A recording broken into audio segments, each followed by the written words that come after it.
Welcome to Deep Pockets by Petra Söderling.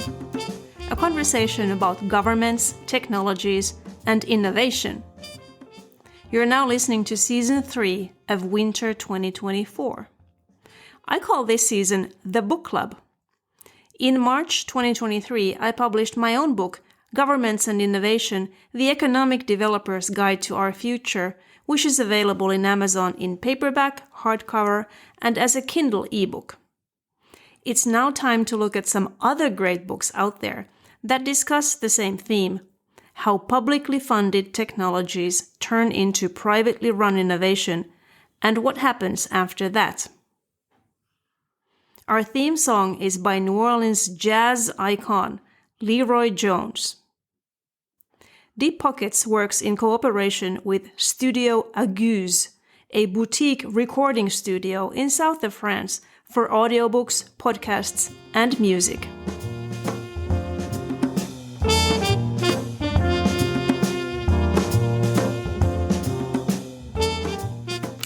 Today's guest is one of my favorite futurists, David Wood, who actually appeared on the show already in Season 1, sharing the story of the smartphone. Please go back to Season 1, Episode 3, to listen to that fascinating account. In this episode, we're going to discuss The Death of Death, the scientific possibility of physical immortality and its moral defense, a book by José Luis Cordeiro and David Wood. Welcome back to Deep Pockets, David. Thank you so much, Petra. It's great to be back. First of all, that's an intriguing title. What do you mean by the term the death of death? It means we today stand close to a remarkable transition between the last mortal generation and the first potentially immortal generation. I guess it means that if people now alive take sufficient care of themselves, they might live long enough to have the chance of living for as long as they like. That's as opposed to the present situation when aging and death come to all of us when we're not ready or willing for that end to our stream of consciousness, our stream of experiences, our rich set of relationships. And on a practical note, what the phrase means is that scientists now have a much better grasp. Accumulated knowledge over the last few decades means they understand the causes of biological aging at the cellular and molecular level as never before. And very importantly, they have good ideas for ways to intervene in our biology to slow and repair and reverse that aging. Yeah, I was quite excited when I was reading the book. Okay, what can we learn from nature about aging and death? Because my assumption has been that all living creatures age and then they die. That does seem to be the observation, isn't it? Scientists have got this thing called the second law of thermodynamics, which means that everything eventually falls apart. You get more chaos, the chaos leads to more problems, and creatures die. And we can see that statistically when you look at the probabilities for people at different ages to die. When we're about 10 years old, we're very healthy, we've got great repair mechanisms. We have to be very unlucky if we were to die in the next 12 months of our lives. It's something like 1 in 10,000 of a chance. But by the time we got to the age of 35, that's 25 years more, that chance has grown tenfold. So we still need to be unlucky to die in the next 12 months, but not as unlucky, 1 in 1,000 chance. Add another 25 years and we come to the age of 60, that probability has increased tenfold again, to 1 in 100. Another 25 years takes us to the age of 85, and if we're still alive then, the chances that we'll die in the next year have grown again tenfold to 1 in 10. So as we become chronologically older, we become exponentially more likely to die. And that's because of the accumulation of damage at that microscopic level, which interferes with our normal repair mechanisms. And the more our repair mechanisms get damaged, the more other damage comes. But the remarkable thing is that not all species have that same exponential increase. There are species that display what's called negligible senescence. They don't become more likely to die as they get older. They remain as fit and as youthful as they were when they were younger. So we could talk, and I think it is fascinating, and it would be fascinating to talk about this at length, though I point your listeners to books where this can be covered in more detail. We could look at the so-called naked mole rat, which lives in colonies underground, and compared to other small animals of the same size, they have a remarkable long life. Some of them are now 40 years old, and they don't show any signs of slowing down. There are whales, which have lived, good evidence, more than 100 years, as healthy as ever. And we should talk maybe about some birds too. There's a famous bird in Midway Atoll in the Pacific, an albatross, who had a ring put on her leg in, I think, 1954. And she is still active in mating dances and laying eggs once a year at the age of something like 73 or so. And we can learn from that. So not everything in nature needs to age, because other creatures have got better age repair mechanisms than humans. And what's really exciting is that we can gradually, and then probably more quickly, apply some of these repair mechanisms to us as humans. So we can become more like an albatross, in some ways more like a whale. Wouldn't that be great? Let's get back to humans, though. So we already live longer than before. The average life expectancy doubled in the last 200 years, but the increase has slowed down recently. Why is that? Have all the low-hanging fruit been picked already, or what's going on? It is noticeable that the life expectancy has stopped going up so fast, and in some cases has even come down. And partly it's due to lifestyle. We're not living as healthily as we used to.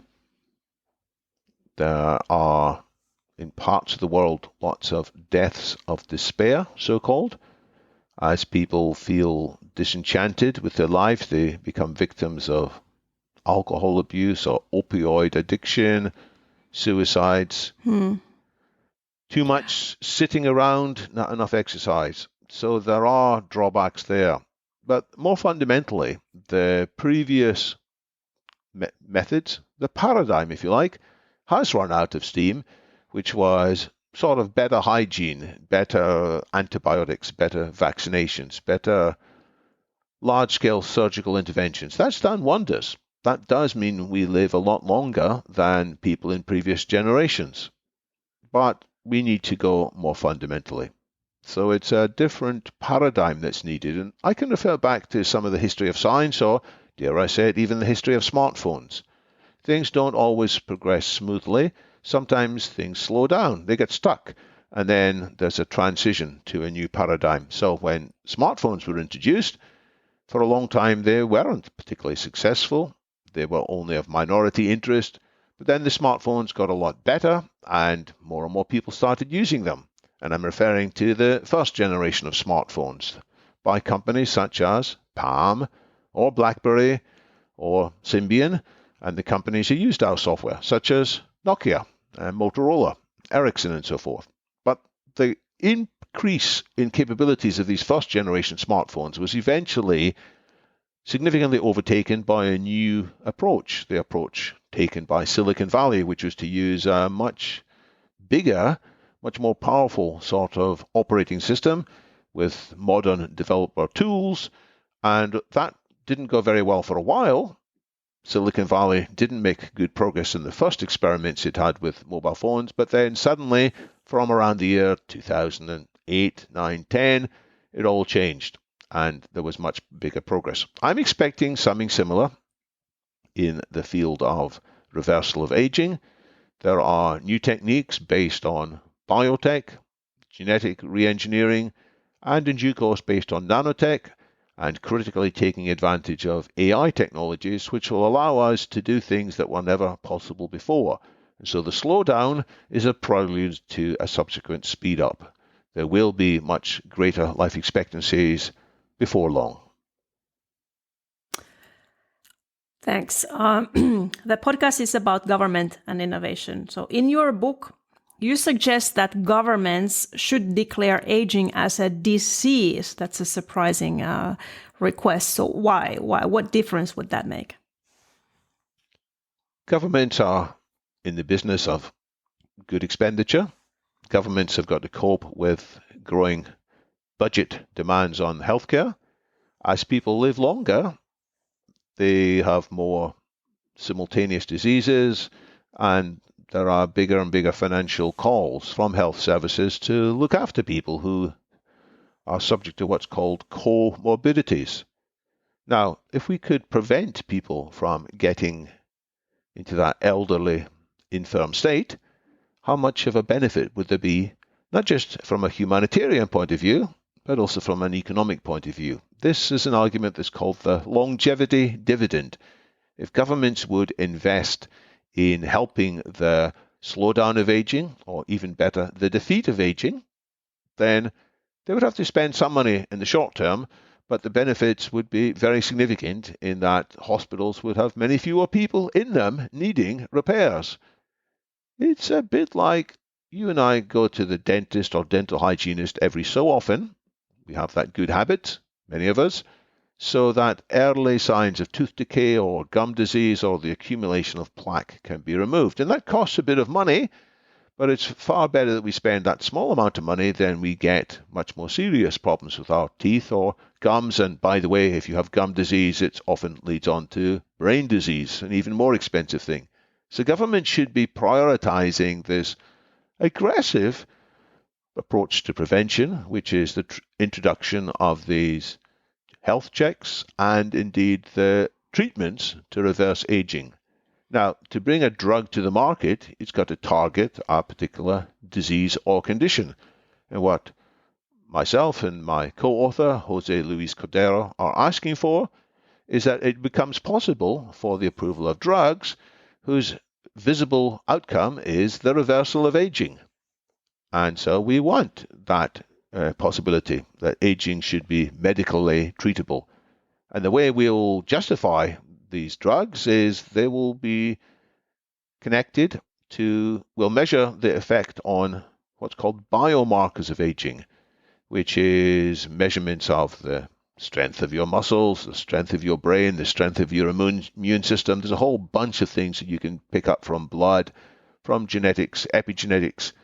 And the conclusion we want to see is that if people have various drugs or interventions, the biomarker measurements of aging will go down, and that should be sufficient for a drug to be approved and gone onto the market. And with government sponsorship, it should be available for as many people as possible. Okay, that kind of makes economic or scientific sense, but I'm going to still push back a little bit, like just as intuitively, the natural law, don't you think that all people have a kind of obligation to die to make room for the next generation? So this is a common thought that's at the back of many of our minds. I believe most of us have got schizophrenic views on aging and death. Part of our minds have a strong intuition that aging is terrible and it's an awful thing and we should find ways to stop it. But as we get older, another part of our brain develops, which is sometimes called the wise view, where there are quote marks around wise, which says, yes, we have to accept death. It's for the natural order of things. But, people were told they had to accept death many times in the past. People were told it's sweet and honorable to die for your country. And now we are much less keen to celebrate the youth of our countries going off to war and fighting. Of course, it's a tragedy, and it's good to sort of try and make sense out of a tragedy, but let's push back against what Jose and I call the aging trance, or the pro-aging trance, or pro-aging myths. So Do we need to make space for the next generation? We have plenty of space in this solar system, plenty of space on this Earth, especially if we manage large parts of the Earth better. I'm talking about our agriculture. Large parts of the planet are given over to growing crops of vegetables, which we then feed to animals, which we then kill. And there can be huge recovery of land if we grow meat differently, not using sentient animals, but growing meat using biochemical methods without any brain being attached. A bit like we brew alcohol in large vats, we can grow meat in this cultivation methods. So that's just one of many ideas that we have plenty of space on the earth for more people. What about social structure? Well, we can put rules in place, such as the rule that's already in place in America that the president can only stay in power for 8 years, even though some of the former presidents have been young and fit, like Barack Obama. If he were to run for president again today, he almost certainly would be elected again. But the Constitution there says there should be some enforced circulation of power. So we can have rules like that so that people will make room for new generations. So there may be issues in how do we structure society in which there are multiple generations living together, but these are much lesser concerns than the terrible tragedy of people extinguishing. A whole library of experience extinguishes when people die. Yeah, that sounds actually pretty good to me. And when I was reading your book, I was becoming a believer. I don't know if you remember, about 10 years ago, I called you and we had a talk about this issue, and I was very skeptical about the whole thing, but I'm drinking the Kool-Aid now. However, let's go back and talk about the costs.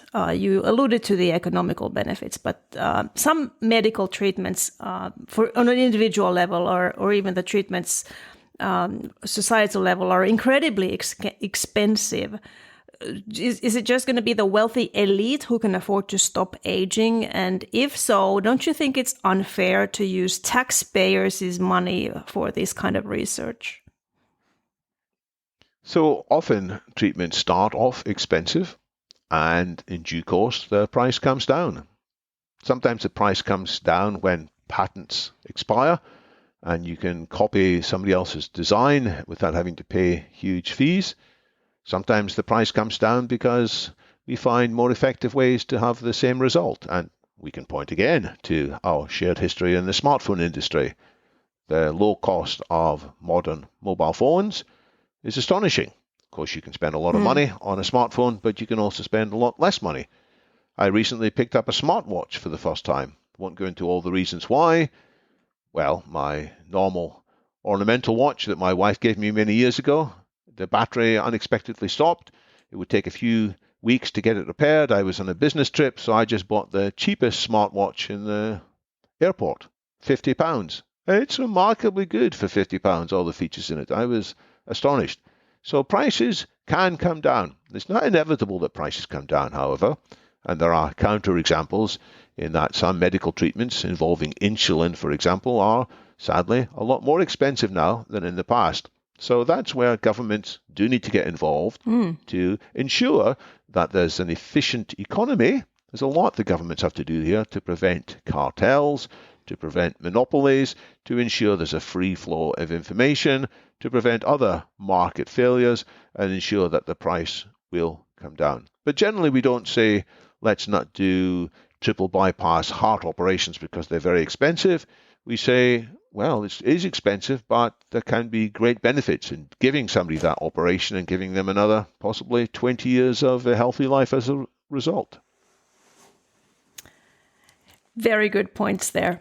Okay, so if any of the listeners out there are inspired by what you've been saying, what can they do to help bring about the death of death sooner? What about any personal tips from you, any recommendations for staying healthy long enough to benefit from the new rejuvenation treatments that will become available in the future? Well, there's two separate things there. There's what can we do to keep ourselves healthy long enough for these new treatments to be available? And there's can we bring forward the date in which these treatments will be available? And The latter is what I personally focus on, because that will benefit many, many more people. So, of course, I do try to keep myself personally healthy. I practice intermittent fasting, which means 5 days a week I have only about 800 calories, whereas the normal recommended intake for a male is more like 2,000 or 2,400 calories. So I have 4 small meals spread around the days, 5 days a week. And that pushes the body into a kind of repair mode, which has, according to a lot of research, rejuvenation qualities. I'm not under any illusion. My diet, this 5-2 diet or 2-5 diet, won't let me live to 100 by itself, but it might give me some extra vitality for a few more years. And I have a good social life. I think that's important to live longer. Loneliness is a terrible killer. Yeah. Another terrible killer is sitting too much. Sometimes people say sitting is the new smoking. So it is important to take a break from sitting and go for a vigorous walk. So I plug my headset in and I will listen to a podcast or an audiobook for perhaps an hour a day as I walk around. And that keeps me fit and healthy. But even more important than that is bringing forward the date in which we might call longevity escape velocity is possible. And if people want to help with that, first of all, I want to point them to the Dublin Longevity Declaration.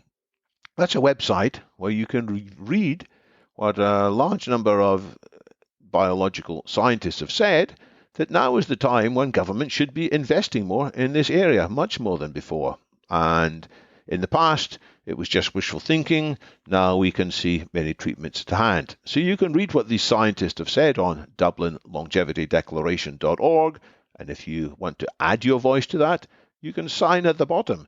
And you can declare yourself as, I don't know, a podcast listener or a grandparent, or if you've got some special expertise, you can sign up as an expert. More generally, you can support some of the ongoing projects. And I will just mention the organization of which I have a part-time role as executive director. That's the Longevity Escape Velocity Foundation, LEVF, and our website is levf.org, where you'll read about some projects that we are undergoing with mice, mainly. A combination of treatments we're giving to mice in their middle age, which means 19 months old for a mouse, which is roughly 50 years old, comparable for humans. So they've never had any treatments before, and we're giving them combinations of treatments, each of which have been proven through a series of previous experiments by other researchers to extend the remaining lifespan and health span of middle-aged mice, and we're doing them in combinations. And that's proving to be fascinating. There are some very interesting results. And if you want to support us in that, you can click on the donate button on that site, or more generally, you can just learn about the science and the broader philosophical, economical, political arguments that go along with it. And spread the news. Help others. I wouldn't call it Kool-Aid. Help out people to understand the actual true science that's involved here. And you can read more about that in The Death of Death. Terrific. That was David Wood. The book is The Death of Death, The Scientific Possibility of Physical Immortality and Its Moral Defense. Please go to the websites David just mentioned and to thedeathofdeath.org to watch videos, read testimonials, follow David and José around the world, and of course, buy the book. Thank you for visiting Deep Pockets, David. It's been a real pleasure, Petra. You asked great questions.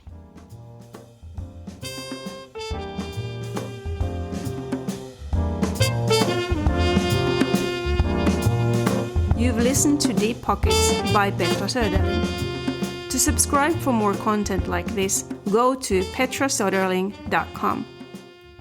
The wonderful music you heard is by Leroy Jones, an iconic New Orleans Jazz Hall of Fame trumpetist. You can find this and other Leroy Jones tunes at your favorite online or offline music store. Deep Pockets works in cooperation with Maison de la Guse, a quaint bed and breakfast, and Studio Aguse, a boutique recording studio in south of France for audiobooks, podcasts, and music. Stay in the beautiful bed and breakfast maison while recording your work, assisted by top hospitality and audio technology professionals. Find on Instagram as Studio Aguse, that's Aguze. Thanks for listening, and be sure to subscribe, like, rate, and share our episodes. It means a lot to me and to my guests. We appreciate your support. Thank you.